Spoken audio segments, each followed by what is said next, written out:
How's it going, everyone? So I want to talk a little bit about money. And I want to talk about money because I find that a lot of people, especially economists, I think they miss the mark when it comes to thinking about what money really means. And I think a lot of that stems from, I guess, a misinterpretation of what economics really is. And I think those who understand economics the most are those who understand that economics is really two things. It's really communication, as among humans, and psychology, what people want and why. If you remove those aspects, the study of human wants and how they communicate and respond to those signals of wants, then you're going to miss out a lot on how things operate, which is why a lot of people who tend to be, I guess you could say, detail-oriented academics and not very big into understanding people socially, they tend to, those kind of people tend to lose sight of how things actually work because they're too busy trying to put things into graphs and charts and make predictions based on pure numbers instead of thinking about things holistically from the perspective of communication and psychology. And with that in mind, money really is, at the end of the day, communication. Money is a signal from someone to another that they want something that somebody else has. And in effect, to be long term in terms of a system of money, there has to be kind of an understanding that arises that that trade with money could lead to future trading in the future. Why? Because most people don't just want money for money's sake.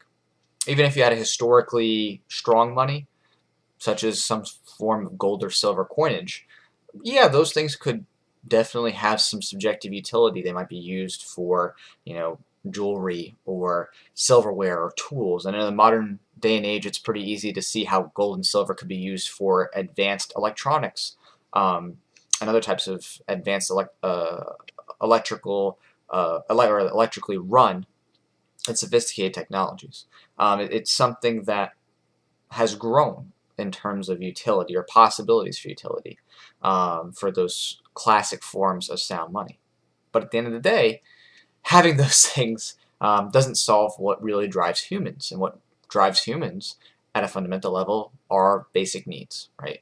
You're going to die if you don't fulfill those: water, food, shelter from the storms, and so on and so forth. And healthcare needs. When I say healthcare, again, I'm not talking about healthcare like, oh, right to a doctor, which is somebody else's labor and services, which is slavery. I'm talking about the idea that people fundamentally need to be able to cure themselves of hurts and harms if they're going to live on and if they're going to be productive and do things with their lives. So those kinds of fundamental needs have to be met. And in order for wealth to grow, those things have to be met with increasing efficiency.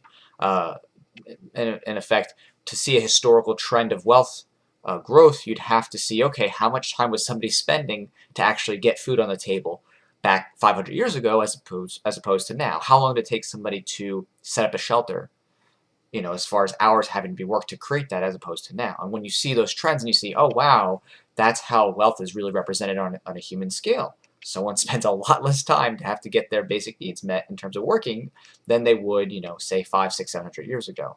Those efficiencies, of course, arise through trade. But back into the monetary aspect, the trading among people using token money, symbolic things, whether it's gold, silver, other types of coinage or paper, whatever it is, even if it's mandated by government, it all has no bearing unless there is an agreed upon, consciously, idea that this could be used to trade in the future. And the reason for that might be obvious if you just sit and think about it for a moment. If you had a bunch of paper dollars or even gold coins, those things are not going to meet your basic human needs. And you trade with somebody who might want those things, but again, if at the end of the day they don't have what they need, those coins or those paper dollars are not going to do them much. Eventually, those things have to circulate until needs are met. And that's why that is an element of communication, because in effect you're saying, hey, I value what you have to a certain extent. I'm willing to give you this. And taking on that symbolic money, the other person most likely will be thinking, I can use this as well to trade with others to meet my needs. And so through work on the ends of many different people who are circulating money, there's a communication that's arising that says, hey, we want to work toward meeting our own needs, and in using this type of symbolic token or dollar, we are able to trade to meet those needs where it would be otherwise kind of difficult to maybe break up things as once was. Barter wasn't always easy to break down, hey, this many chickens for this many pigs for this many pieces of corn or wheat and so on and so forth. Yeah, people could do it somewhat, but prices and the token mechanism made it easier for people to actually break things apart. And that of course had its historical rise in some ways due to those who were wealthiest, those who had the most excess, desiring things that were not necessary for their basic needs. Right? If you're very wealthy, a way to flaunt your wealth is to say, hey, I have beautiful gold jewelry, beautiful silver jewelry, gems, diamonds, and so on and forth, rubies, sapphires. Right? Those types of things signified that you were wealthy. You had the ability to have things that went beyond the basic needs, and you could demonstrate it through those rarities. And so, in effect, that kind of desire to have those things led to people wanting to get those and trade with those who had more wealth. Why? Because if maybe you're a poor person, or poorer person, you might find some very valuable rare things, rare gems, but that doesn't meet your basic needs as a poor person. But you find someone who's wealthy and they have tons of livestock and they have tons of food from penning off those things and having exponential growth. Well, now they say, hey, here are these things, I really need food. And now there is this trade that begins because those who are wealthy can give the basic needs to those who need it, and those who are wealthy are happy to show off those gems and gold and so on and so forth.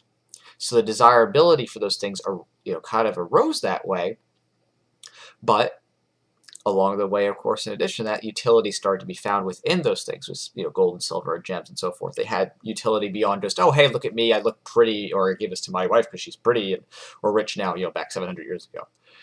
And so when looking at money and what that really means fundamentally, you have to keep in mind that a system of money has to be effective for communication. A system of money has to be effective in allowing people to express what they want, and it has to be something that arises by desirability. Of course, if you don't allow it to arise by desirability, and you have an institute of fiat, forced mandatory money by a government, well, now that is not arising based on people's subjective wants and needs. It's not a money that is arising based on people seeing things and saying, hey, I want to trade with you, this is what I value, and here's why I value it. Now it's arising because, hey, someone is just printing it, and they're either guessing or making educated guesses with teams of economists trying to figure, okay, how much should we print, or how much should we not print, or what interest rate should we charge if we load it out, especially if it's a debt-based system like the U.S. And so, you can't really divorce the concepts of communication psychology from money without having some serious consequences. And I think that's a big part of the Austrian thought, even if it's not well articulated as far as communication goes, that aspect to it. Of course, the Austrian thought looks at the concepts of sound money historically as money arising naturally through trade and through those signals of people saying, okay, I want this, and I want this, and I want this, and we're willing to trade, and over time, those systems begin to arise on their own. But when you start to distort that from the top down, you start to lose on the value creation part, where you're meeting people's subjective values. And that's very dangerous, because when you remove the communication element, that is exactly what happens in markets with prices, you start to go into a greater amount of potential for waste. You start to distort what people are really valuing and what really is producing what people really want, because that is beginning to shift the supply of money, of course, inflation, devaluing things, not based on actual demands in the market, which adjust automatically based on people's wants. And then, of course, if you go another level with government intervention, then you have monies being given, subsidies and so on and so forth to things that people may not want at all, and then you have a lot of fallout or false incentives, where people are being, incentivized to do something because money is attached to it, and then that's not really what's demanded in the market coming forward. It's not really what people want, which is why money is one of the most powerful communication tools in human existence. And when you distort that, or when people distort that through automatic mandatory rulers, you start to have quite a bit of chaos in the markets toward inefficiency. You start to have a lot of losses because the things that are being produced are not really what people want, because people say what they want and what they value highest by saying, hey, I will give you this in exchange for something else. And that process is so fundamental to economics that to distort that or to manipulate that can really cause things to get pretty screwy and possibly backward in terms of growth if the manipulation starts to get pretty heavy-handed. So I just want to share that concept with you, because it's just something that to me is very obvious, but for a lot of people it's just not that obvious to think of money as that's communication, that's speech. That is people saying, I want this much, and in doing so, there is this background assumption that that the person receiving the money is going to also be able to eventually use that and trade as well to get what they want, because there has to be a flow of trade for money to really be considered valuable. Stagnant money, as far as the economy goes, doesn't do too well unless, of course, it's desired through actual free trade, right? Someone who has a lot of wealth, they want to hold on to all that, whatever money, maybe it's gold, silver, coins, tokens, whatever you could look at historically or modern sense. Whatever it is, they want to hold on to it, that's fine, but it has to come from people trading voluntarily in order to have a balance of who has what, the monies and the assets that help with base wealth, food, water, shelter, and health needs. Otherwise, you're going to have a very big problem down the road as far as trade goes. So I hope that helps your thoughts, and I'll talk to y'all later.